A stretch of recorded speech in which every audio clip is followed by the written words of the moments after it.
ти хора можеш да навлечеш неприятности. Толкова ли си глупава? Постоянно гледаш момчета. Как си? Ти дори не ме чуваш. Ало, здравей! Да, аз съм от това. Да? Добре. Няма да звъниш, разбра ли?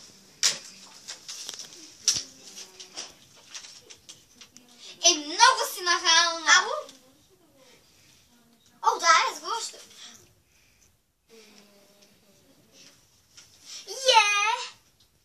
О, да, чао. Запомних още един телефон номер на изуст. 5, 3, 18, 12, 6. Цър. Я въвдигна. Ало? Ало, как си? Коя си ти? Аз съм тайна обожателка. Не те познавам. Ако обичаш, затвори ми. Ти ми затвори. Ще ми звънят те постоянно. Какво съм им направил? Ало, кой? Аз съм. Искам да ти кажа. Може да излезеш на среща с мен?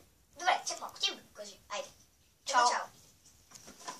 Абе, ако ще ме да ми звъни, няма да ти. Или ще затворя, или ще изкарам батерията. О, боже, защо така правя? Телефонът на бъдете изключен и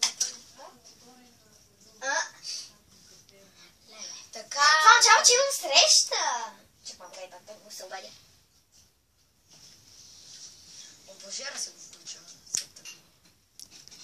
След 5 минути ще звъня. След 5 минути. Минаха 5 минути.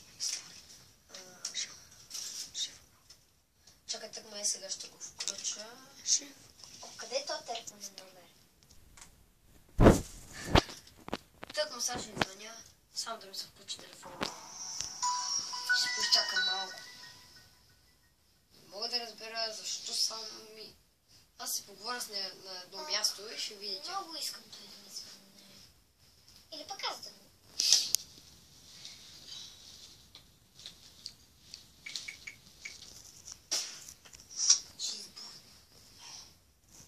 Добре, някой друг.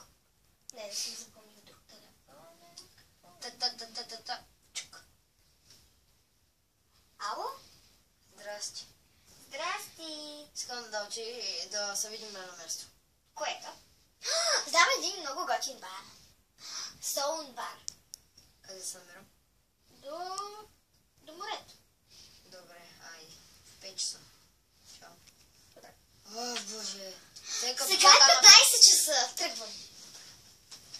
3 часа.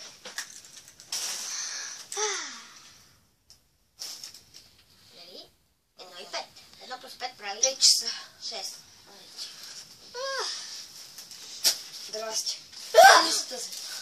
Ти ли си тази, която само по само звъня? Защо спя в бар Соул? Там ми каза да се срещнем. Искам да те питам, защо ми звъниш постоянно? Не обичам хора, които да ми звънят. И няма да дойда където и да е с тебе. А нали сега дойде? Защото аз ти предложих, не ти на мене. Аз ти предложих. И какво е това? Какво? Ти си луда. А ти си луд? Не. Ще звъна на мама. Тецуана. Дето е 9 годишна, аз съм 15 годишен, ще... Да. Как му е такова безобразие? Абе, я да мъпваш. Ало. Мамо. Дай малко. О, боже. Дай ще звъна на някой.